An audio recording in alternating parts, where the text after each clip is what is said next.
नमस्कार, बहुत स्वागत है आपका। मैं हूं आपके साथ प्रेरणा मिश्रा और आप देख रहे हैं जी मीडिया का स्पेशल शो गुड लक। तो आज जन्माष्टमी का त्योहार है और आप सभी को भी जी परिवार की ओर से जन्माष्टमी की हार्दिक शुभकामनाएं। भक्तों को श्री कृष्ण का इंतजार है। आज नंदलाल के पैदा होने की खुशी में चारों तरफ भक्तिमय और उल्लास का माहौल है।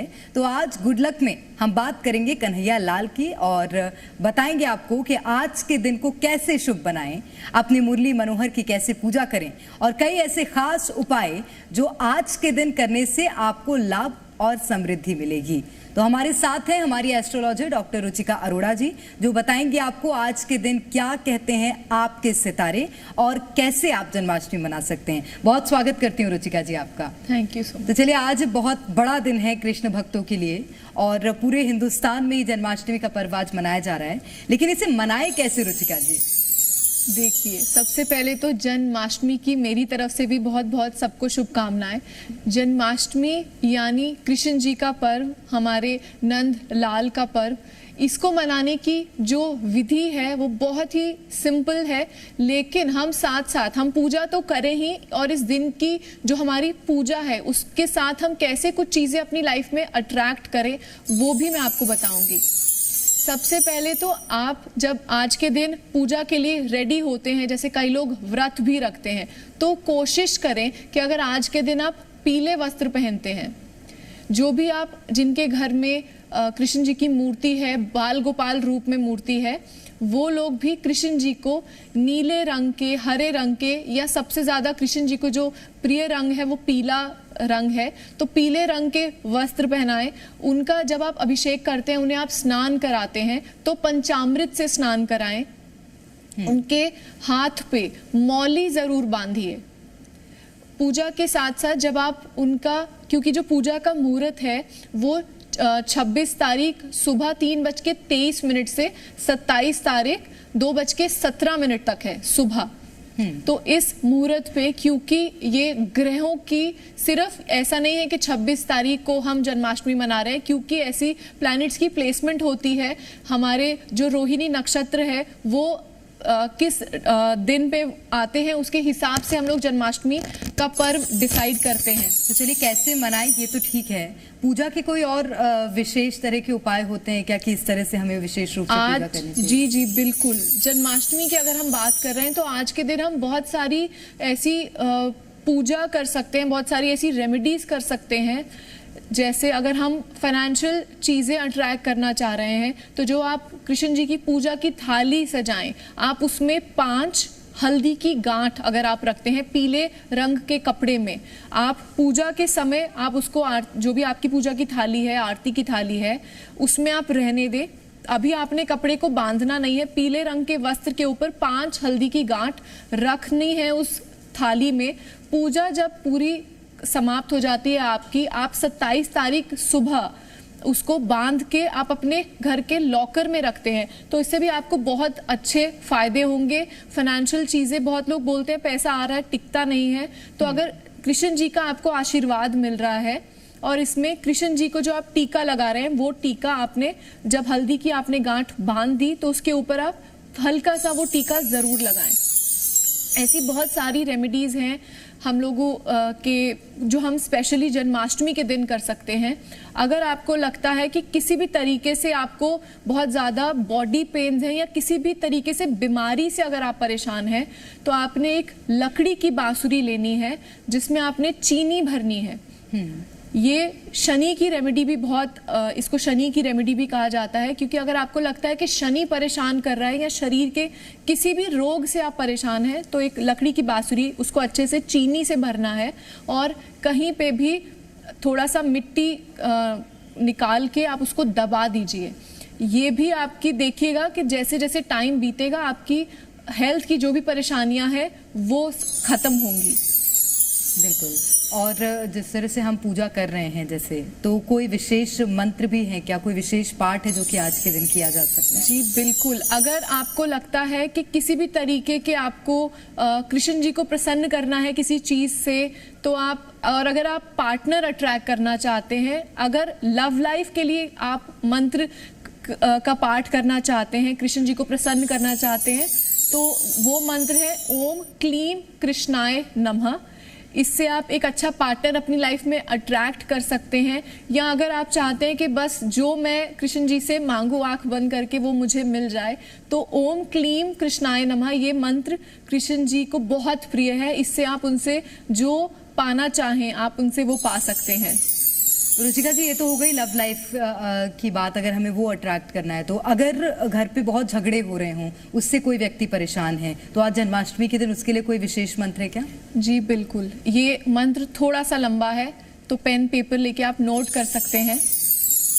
ओम नमो भगवते वासुदेवाय कृष्णाय कलेश नाशाय गोविंदाय नमो नमः।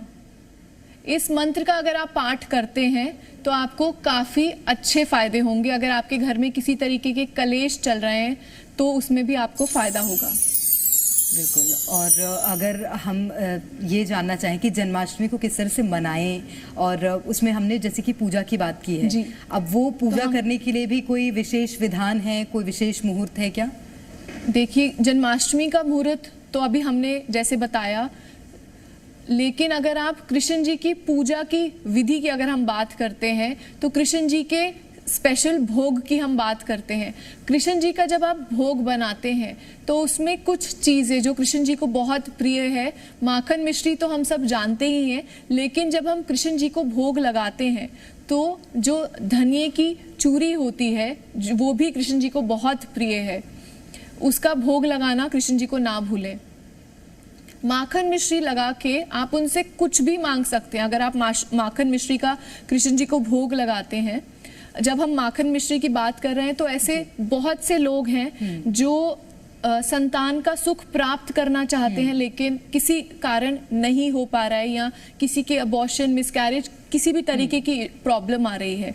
तो जब कृष्ण जन्म होता है, जब हम 12 बजे जन्माष्टमी मनाते हैं, तो उस समय आपने अपने घर में बाल रूप की एक स्थापना अगर आप करते हैं, जिनको आप पंचामृत से अच्छे से उनको नहलाइए, उन्हें नए वस्त्र पहनाइए, उनके हाथ पे अगर आप मौली बांधें और मौली के ऊपर 3 गांठ बांधते हुए अपनी इच्छा, अपनी संतान प्राप्ति की इच्छा अगर आप कान्हा जी को बोलें उनके बाल रूप को, तो इससे आपको संतान प्राप्ति बहुत जल्दी होती है। क्योंकि कृष्ण जी सबसे हमारे ऐसे सबसे सीधे साधे भोले भाले भगवान माने गए हैं जो हर तरीके की विश बहुत जल्दी सुनते हैं, और इनको हम बाल रूप में भी मनाते हैं। इनको हम ये कैसे सारथी बन के इन्होंने कितनी अच्छी गाइडेंस दी ये भी हम जानते हैं। और कृष्ण जी सिर्फ हमें लव लाइफ में नहीं, एजुकेशन में नहीं,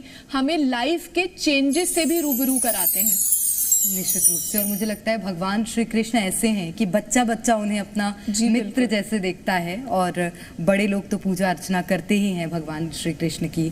अगर आज के दिन मूर्ति लानी हो किसी को तो कौन सी ऐसी विशेष मूर्तियां जो कि आज लाके उसकी पूजा की जा सकती है? अगर हम मूर्ति लाने की बात कर रहे हैं या फोटो लाने की बात कर रहे हैं तो वो आपके ऊपर है कि आप क्या चीज़ अपनी घर में लेके आना चाहते हैं। अगर आपको लगता है कि आप अपनी पेरेंट्स के साथ अटैचमेंट चाहते हैं, आपको लगता है कि फैमिली में बहुत ज़्यादा बॉन्डिंग होनी चाहिए, तो आप जहाँ पे कान्हा जी माँ यशोदा के साथ खेल रहे हैं या वो माखन उन्हें खिला रही हैं, वो आप तस्वीर अपने घर में लेके आ सकते हैं। अगर आपको लगता है कि बहुत सारी प्रॉब्लम्स हैं, किसी तरीके के लोन्स हैं या किसी तरीके की बहुत ज़्यादा बर्डन्स हैं आपके ऊपर, तो कृष्ण जी की वो चित्र जहाँ पे उन्होंने पर्वत अपनी छोटी उंगली पे उठाया हुआ है, गोवर्धन पर्वत को, वो वाला चित्र अगर आप लेके आते हैं तो ऐसे में बहुत ज़्यादा फायदा होता है।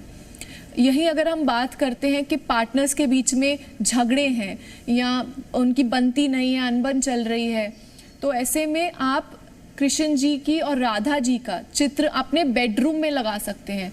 वास्तु के अनुसार या हमारे ग्रंथों के अनुसार बेडरूम में हम लोग भगवान के चित्र वैसे नहीं लगाते हैं, लेकिन सिर्फ राधा कृष्ण जी का चित्र हम लोग बेडरूम में लगा सकते हैं। बिल्कुल। अच्छा, कुछ लोग रुचिका जी अपने घर पे लड्डू गोपाल रखते हैं जी। उसकी रेगुलर पूजा करते हैं। जन्माष्टमी के दिन भी लड्डू गोपाल की मूर्ति की पूजा की जाती है, उसका कुछ विशेष महत्व होता है क्या? जी बिल्कुल, जब हम लड्डू गोपाल की बात कर रहे हैं, क्योंकि जो लोग भी लड्डू गोपाल रखते हैं वो जानते हैं कि कितने नियमों के साथ उनको पूरा तरीके से रखा जाता है, उनके क्या नियम हैं, उनको किस तरीके से भोग लगते हैं।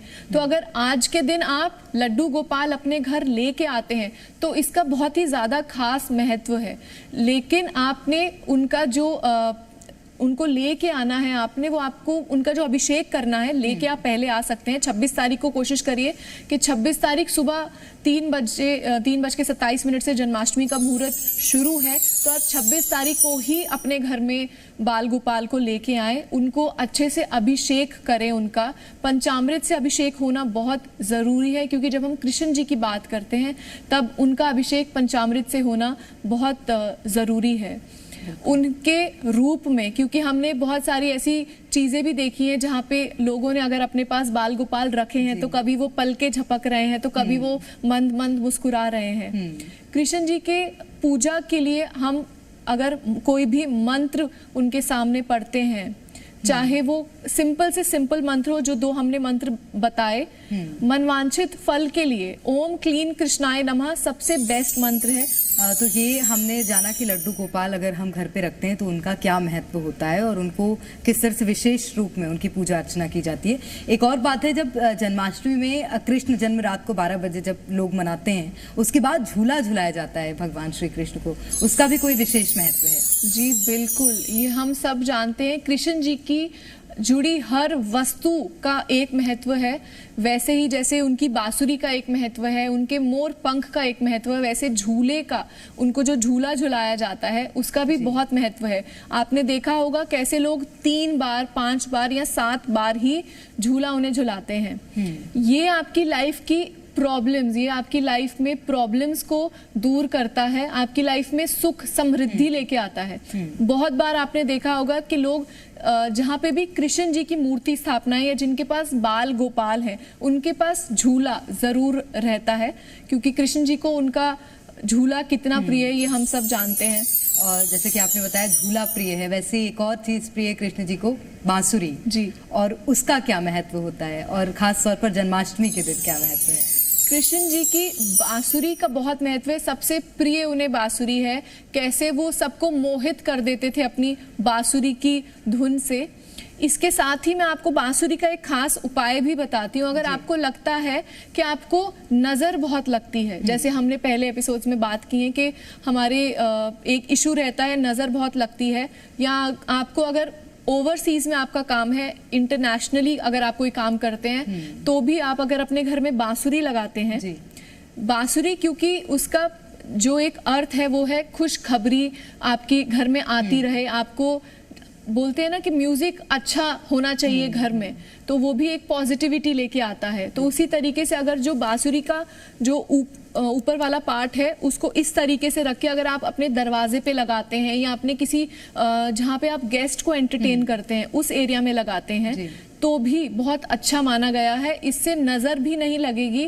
और अगर आप के बच्चे बाहर पढ़ते हैं या किसी भी तरीके से इंटरनेशनली आप जुड़े हुए हैं बिजनेस के तरीके से, या आपके बच्चे बाहर हैं तो भी आप लगाते हैं, तो बाहर के देशों से भी आपके पास अच्छी खबरें आती रहेंगी। और अगर हम मोर पंख की बात करते हैं, मोर पंख आपको सुख समृद्धि तो देते ही हैं। मोर पंख आपकी लाइफ में अगर आपको लगता है दैट आप नई परिस्थितियों में एडजस्ट नहीं हो पा रहे हैं, तो आप मोर पंख लगा सकते हैं। अपने बच्चों के कमरे में मोर पंख लगा सकते हैं। आपको नींद में किसी तरीके की समस्या है, खराब सपने आते हैं, तो मैट्रेस के नीचे लगा सकते हैं। तो जन्माष्टमी में किन बातों का ध्यान हमें रखना चाहिए, क्या कर सकते हैं, क्या नहीं करना चाहिए? अगर आप जन्माष्टमी पे व्रत रख रहे हैं तो ऐसे, क्योंकि व्रत वो लोग रखते हैं जो किसी तरीके की कृष्ण जी से कामना कर रहे हैं, वो लोग व्रत जरूर रखें। अगर आप एक अच्छा पार्टनर अट्रैक्ट करना चाहते हैं, क्या करें क्या ना करें उस पर बात कर लेते हैं। अगर हम व्रत रख रहे हैं तो कृष्ण जी के जो रूल्स हैं वो रेगुलेशंस फॉलो करते हुए हमें व्रत रखना है। कपड़े हमारे साफ होने चाहिए, किसी भी तरीके की ऐसी तीखी वस्तु को हाथ ना लगाएं। व्रत के जो कुछ नियमों का हमने पालन करना है। और कृष्ण जी को भोग लगाने के बाद उनके भोग में से अगर आप खुद थोड़ा सा भोग ले पाएं अगर, तो वो बहुत अच्छा माना जाता है। जन्माष्टमी के दिन और कोई खास उपाय होते हैं क्या? काफ़ी उपाय की बात तो हम कर चुके हैं। अब हमें शायद करियर रिलेटेड अगर आपको लगता है कि कोई परेशानी है या किसी भी वर्क फ्रंट में, बिजनेस हो चाहे जॉब हो, अगर आपको लगता है कि कोई आपको बहुत रोज़ नए नए चैलेंजेस मिलते हैं जो आप जिनका सामना नहीं कर पा रहे हैं, तो आपने एक ऐसा चित्र लगाना है जहाँ पे आप ये सब हम स्टोरी तो जानते ही हैं, एक टोकरी में डाल के लेके जब वासुदेव जी गए थे, नदी उन्होंने पार की थी, कैसे उन्होंने समस्याओं का सामना करते हुए एक आत्मविश्वास दिखाया था कि वो उन्होंने कितनी प्रॉब्लम्स का सामना किया था। वैसे ही अगर हमारी प्रोफेशनल लाइफ में कुछ इश्यूज हैं या कोई ऐसी समस्याएं हैं जिनका हमें सामना नहीं कर पा रहे हैं, तो अगर हम ऐसा चित्र लगाते हैं अपने ऑफिस में तो भी बहुत अच्छा है। बिल्कुल। तो अगर आप करियर में वृद्धि चाहते हैं तो जो उपाय आपको अभी रुचिका जी ने बताया है वो आप कर सकते हैं। इसी के साथ लव लाइफ के साथ साथ अगर आप अपने परिवार की खुशहाली की और सुख समृद्धि की कामना चाहते हैं उसके भी उपाय हमने आपको इस खास पेशकश में बताए हैं। बहुत शुक्रिया रुचिका जी आपका। तो इसी के साथ फिलहाल के लिए हमारी इस खास पेशकश में इतना ही। आप भी विधि विधान के साथ भगवान श्री कृष्ण की पूजा अर्चना कीजिए। आप सभी को जन्माष्टमी की शुभकामनाएं। दीजिए इजाजत।